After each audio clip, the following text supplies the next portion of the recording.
తెలుగు సినీ ప్రేక్షకులకు మెగా అభిమానులకు నమస్కారం.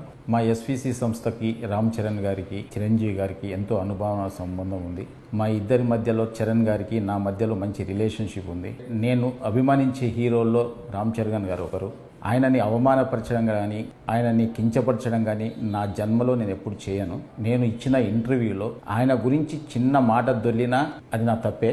అది జరిగిందని అభిమానులు అనుకుంటున్నారు కాబట్టి వాళ్ళకి నిజంగా నేను క్షమాపణ చెప్తున్నా. చరణ్ గారికి కూడా క్షమాపణ చెప్తున్నాను. అంటే నాకున్న ఆయన రిలేషన్ని నేను పాడు చేసుకోదలుచుకోలేదు. ఎందుకంటే జనం ఈ రోజు మాట్లాడుతున్న మాటలు కానీ బయట ట్రోలింగ్స్ కానీ అభిమానుల బాధలు కానీ నేను అర్థం చేసుకోగలను. ఎందుకంటే ఒక హీరోని అలా అన్నప్పుడు ఎవరు కూడా భరించలేరు. నేను అన్న ఇంటెన్షన్ అలా కాదు. మాకున్న రిలేషన్స్లో మాకున్న క్లోజ్నెస్లో నేను మాట దొర్లాను తప్ప ఆయనను అవమానపరచడానికి కాదు. మాకు మెగా హీరోలతో అందరితో మాకు మంచి సంబంధాలు ఉన్నాయి. వరుణ్ తేజ్తో ఒక ఫిదా కానీ, సాయి ధరమ్ తేజ్తో 2 సినిమాలు, చరణ్ గారితో 2 సినిమాలు చేశాం. చిరంజీవి గారు ఎప్పుడు మా రాజుగారితో కానీ నాతో ఎప్పుడు మాట్లాడుతూనే ఉంటారు. ఇలాంటి అనుబంధం ఉన్న వాళ్ళని అవమానించే పర్యంత మూర్ఖుని కాను నేను. దయచేసి అందరు అభిమానులు అందరూ అర్థం చేసుకోవాలి. సంక్రాంతికి గేమ్ చేంజర్ రిలీజ్తో పాటు సంక్రాంతికి వస్తున్నాం సినిమాని ఒప్పుకోకపోయి ఉంటే, ఆయన చెయ్యొద్దు అని ఉంటే ఆ సినిమా రిలీజ్ అయ్యేది కాదు.